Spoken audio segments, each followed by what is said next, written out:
This is Jackets Debrief, a show about the Columbus Blue Jackets, the National Hockey League, and part of the Hockey Podcast Network.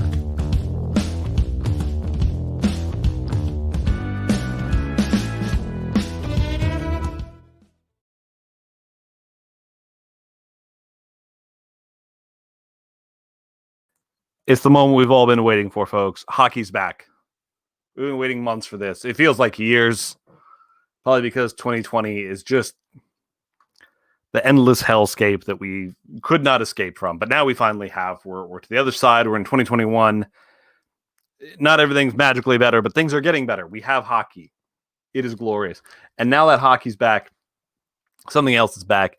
DraftKings. You can start playing, showing your knowledge, your insight into the game on DraftKings. They've got games covering any entry fee, anything from $1 up to, higher than that if you want to go for big money. Go on there, pick your teams, pick who you want to play for that daily or weekly contest.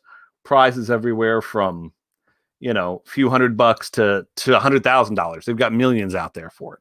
It's awesome. So I would, go out there, sign up, play some on DraftKings there. Let you know, download the DraftKings app now and use the promo code THPN to get a free shot at millions of dollars in total prizes throughout the weekend. Remember, that is promo code THPN to get a free shot at all the prizes that got up there with DraftKings, only at DraftKings. Minimum $5 deposit. Eligibility restrictions apply. See DraftKings.com for details there. Excited to have the folks at DraftKings over here with us on the Hockey Podcast Network. Excited to see Kevin Lorenzi here. Howdy there, Kevin. He said howdy there on Facebook. Again, if you don't watch the show live, that's cool. You can always, if you want to watch the show, it's on YouTube and you can find them on our Facebook page and all that good stuff. If you watch it live, you can be like Kevin here and get your comment on the show. And Kevin's Browns avatar is now filling me with a slight sadness because, the Browns, they lost today. They lost in what was a close game. We're going to start with the beer of the week, as we normally do, before I start to lose my general sadness over the Browns, and then we will transition into the Blue Jackets because I feel like everybody's feeling sad right now about sports. So that's just what it is. Our beer of the week this week, from the good folks at the Mad Tree Brewing Company. It's Mad Tree Shade Blackberry Tart Ale with sea salt. I'm not sure how I'm going to feel about the beer. I do love that the little tagline on the top says inspiring madness rooted in purpose. The idea of madness with purpose is alluring to me. I like it. Put it in the fun this cup here. Let's see what we've got. Ooh, it's so pretty.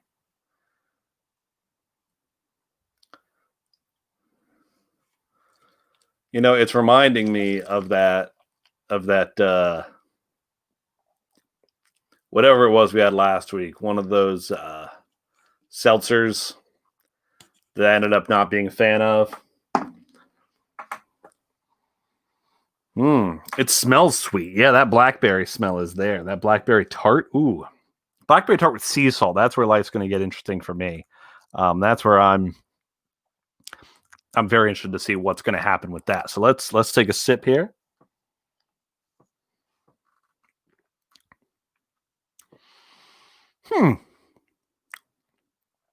It's not as sweet as I would have expected by the smell, that's for sure.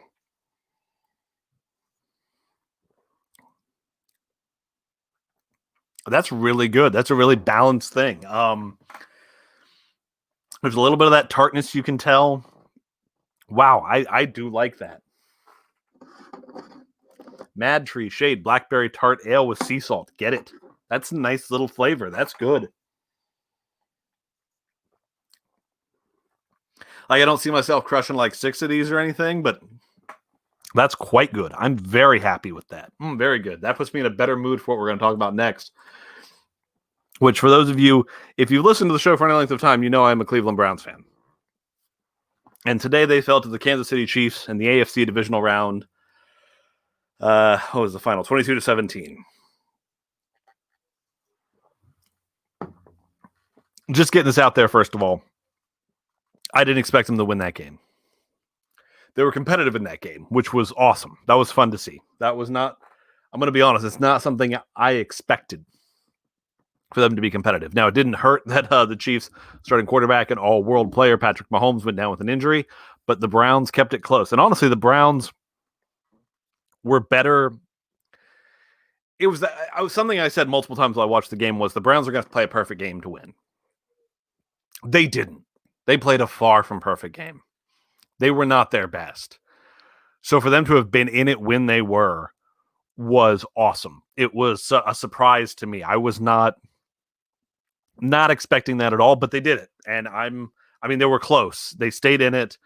It was competitive. And it was really cool to hear after the game because they do the little sit downs with everybody and talk with everybody.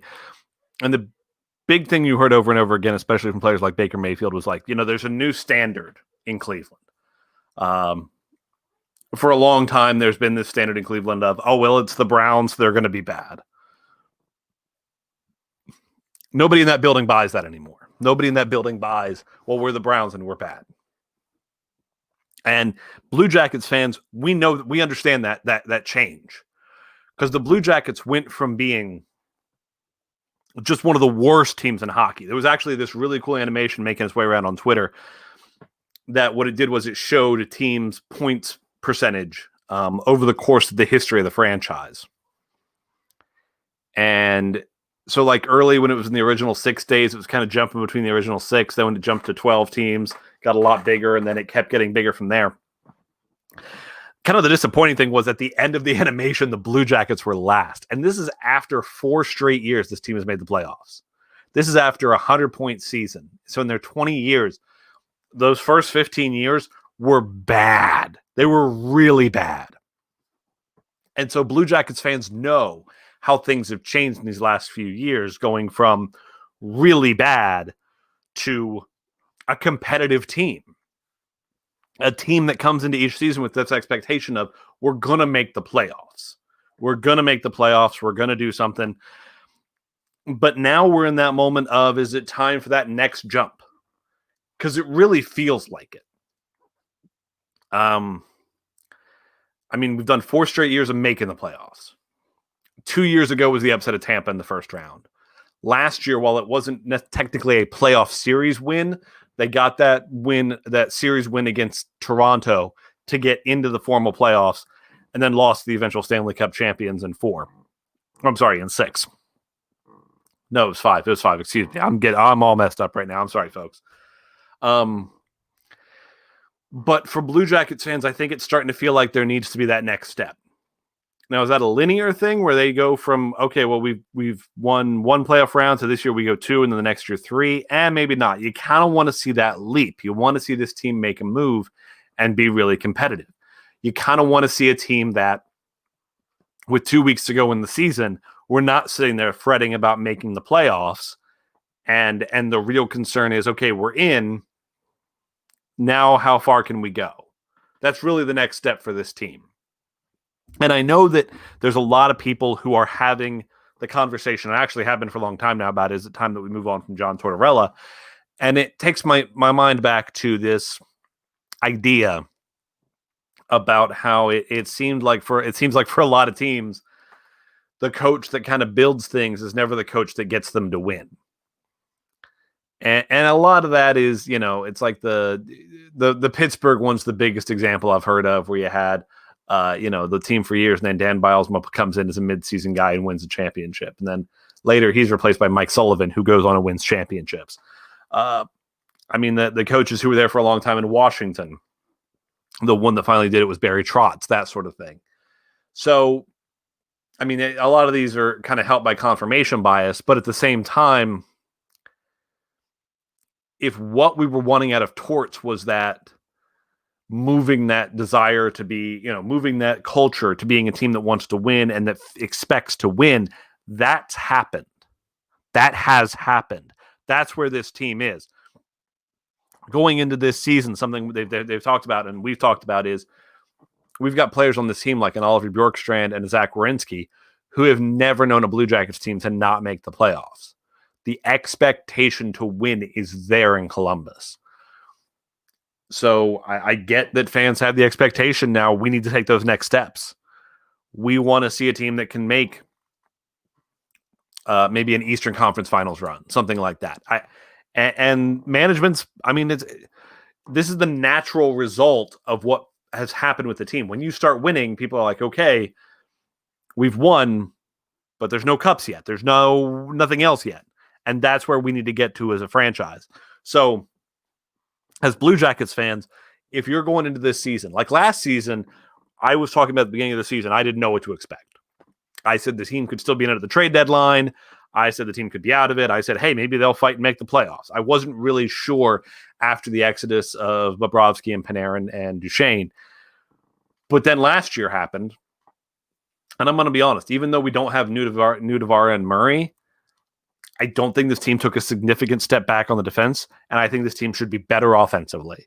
I think this is a season that Blue Jackets fans should be looking at and saying, we want to be in that playoff conversation early. We want it to be something where we're not having to fret about making the playoffs. And we want the conversation to be more about how far can we go. Now, I know nationally that's not the conversation people are having. Nationally, the conversation they're having is, oh, well, out of the teams in the Central, are the Blue Jackets the fourth or fifth team? I get for Blue Jackets fans, that's not the conversation you want to have. And it's not the one I'm going to be having here. The conversation I'm going to be having here is on this podcast, kind of setting a stage for you guys. The conversations this season are going to be with the expectation of, if this team doesn't make the playoffs, that's disappointing. That's just where this season's going to go for us. So, with that being said, we're going to hear from our friends here at the Hockey Podcast Network about another one of our great shows on the network here. Then we'll come back and discuss the couple season openers here, the season opening games here against Nashville.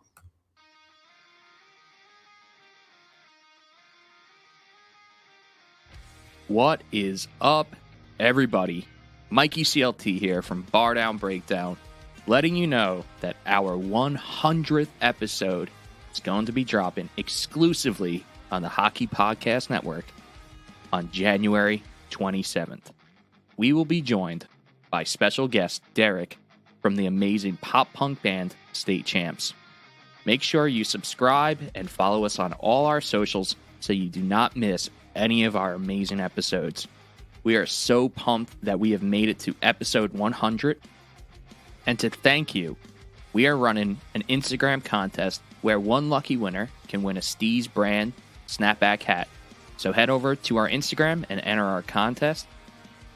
Also, if you are just hearing about Bar Down Breakdown, make sure you go and check out our 99 other episodes where we have had artists who have been nominated for Grammys, all the way down to artists who are unsigned, where we dive into the crossover between alternative music and hockey.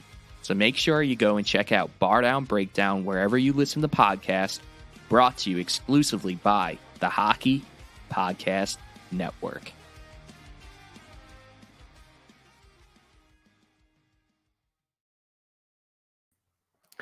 All right, yeah, definitely check out the Bar Down Breakdown.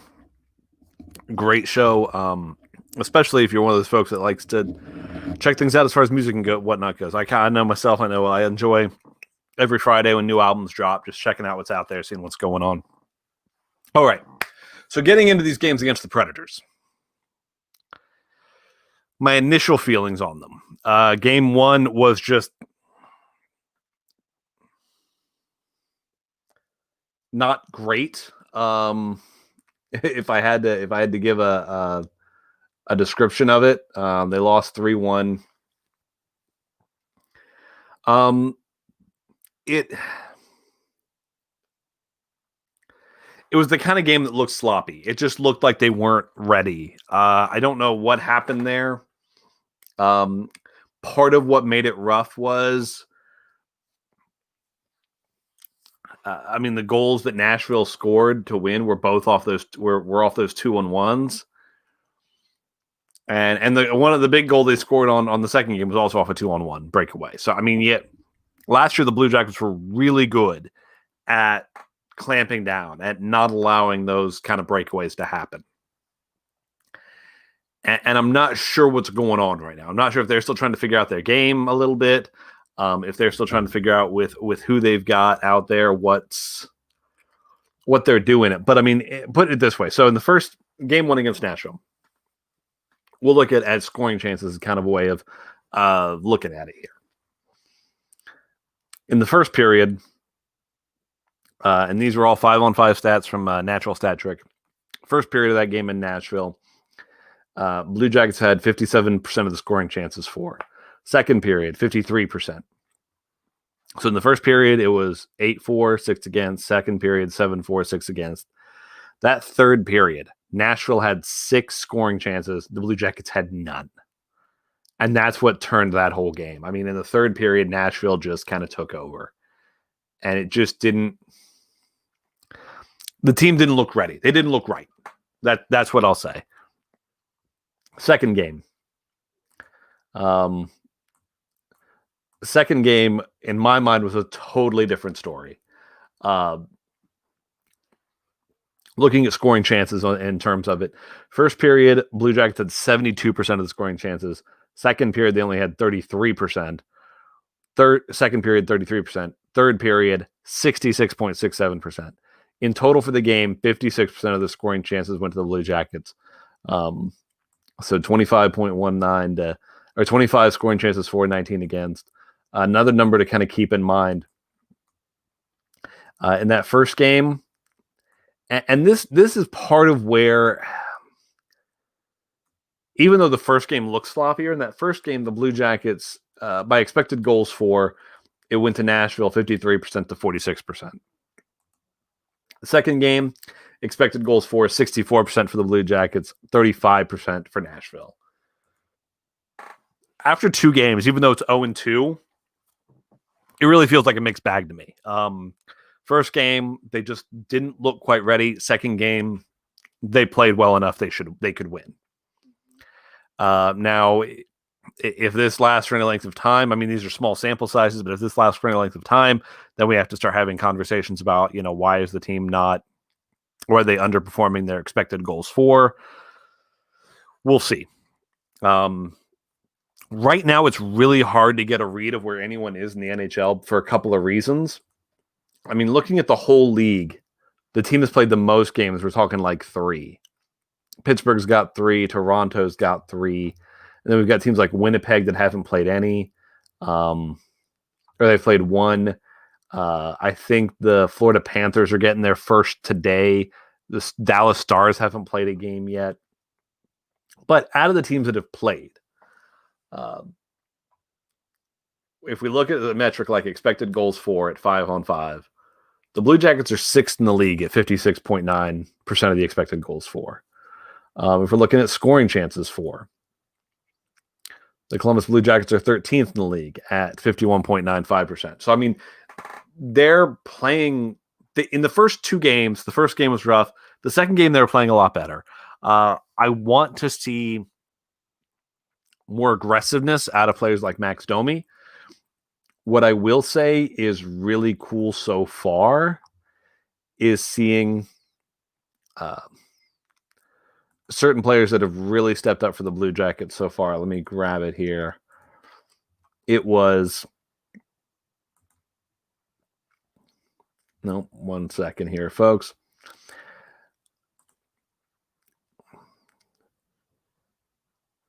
Our monsters in this game... Our monsters in game 2 there... Riley Nash and Mel Bemstrom and Eric Robinson. That line, when they played together, those guys were in the 80 percentiles for expected goals for. 88, 87, 87. I mean, they just went in and tore up. And that's where, I mean, Texier was at a 68. Liam Foudy was at a 66. Part of where we're having a rough time is our best players aren't being our best players. Cam Atkinson, 47% on that second game. Max Domi, 49%. Zach Werenski and Seth Jones being at the bottom of expected goals for the team is rough. Pierre-Luc Dubois was under 50. Oliver Bjorkstrand just above 50% of the expected goals for when he was on the ice. It's going to be interesting to see where this goes. I personally am of the opinion that, again, it's 2 games. It's tough to know what was going to happen. Let's see what happens next. We've got some interesting ones coming up. We've got a couple games against Dallas, which I mean, not Dallas, excuse me, Detroit, which as bad as Detroit still is, maybe that'll cure everything that ails you. I mean, if the Blue Jackets play a couple against Detroit and just destroy them, I think Blue Jackets fans will feel a lot better about what's going on. Now, we've got something interesting this week, and that we've got a noon game for the Blue Jackets. They play Monday afternoon at noon, Tuesday at 7:30. Tomorrow is Martin Luther King Day. So there's the NHL is kind of doing an all day thing, which will be fun. I'm looking forward to it. Personally, I'll also be working, but I'll get things on the side with the games going. So I'm looking forward to it. And after that, then it's a 2-game series against the Lightning on Thursday and Saturday. So a week from now, we'll know a lot more about how good this team is, where they're playing, how they're doing. Because the thing is, it's a 56-game season, so there's not a lot of time to fall behind. Now, granted, where there's the other side of that is because all you're playing is your division. If you go on a hot streak, even if you fall a little behind, you might be able to get yourself back into it. So we'll see where it goes from there and see what's happening. One thing I will say, the NHL is kind of doing some stuff this year around Martin Luther King Day. Sounds like they're really using it as a reason to try and celebrate Willie O'Ree, who is the first Black player to play in the NHL. He's getting his number retired by the Boston Bruins. When I saw that announced, I saw a lot of people asking, "Oh, why did it take so long?" Because the NHL is bad at this stuff. That's why. The one thing I'll be interested to see tomorrow, because I know it's going to be on NBC all day. So we got our first nationally televised game of the season. Yes, it's at noon on a Monday, but it's a bank holiday and a government holiday. So hopefully some people are off and able to see it. I'm very interested to see, because the graphics I've already been seeing were things where it's like celebrating equality, and it's got the picture of Willie O'Ree. He looks dapper as always. I'm interested to see how much the NHL treats their MLK Day stuff and their Willie O'Ree stuff as a strange pat on the back, or if they try and treat it more as there's work to do to make the game more inclusive. Because I think if you're paying attention to anything, the NHL needs to be more inclusive in terms of doing work to try and expand people feeling welcome into the game, and that will help its cultural relevancy. Or if it's just going to be a big thing of, oh, look, here's the first Black player, and because we've had a few Black players, the sport's fine. Which I don't think it is. I think the reason so many other sports in America are passing the NHL is that it's easy to pick up and play other games. Basketball, super easy to pick up and play. Soccer, super easy to pick up and play. Baseball, pretty easy to pick up and play, but again, baseball's not as popular as it used to be. Even football, I mean, a bunch of kids play Madden, which is one version of playing it, and it's not hard to just have a football, go outside and throw it around. If you're hockey, we've talked about this in the past. If you're hockey, how are you not trying to find ways to get, like ball hockey set up inner cities and places where you don't have fans? It kind of goes back to the old idea of why, I've heard one person suggest why the NHL doesn't need to ever expand into Quebec City, which is you're not going to make any new fans. I think the NHL is doing a lot of work trying to satisfy the fans they have as opposed to growing the game. That's where putting teams in places like Columbus makes a lot of sense, because you're growing the game. You're making a lot of new fans that haven't been fans before. So I'm interested to see where they go with this. If this is just a big self-congratulatory, yay, we've had a couple Black players and we did an end racism thing at the bubble, then it's just kind of a lip service thing and not very good. But I'll wait and see final judgment until I see what they actually do. But that being said, we have hockey back.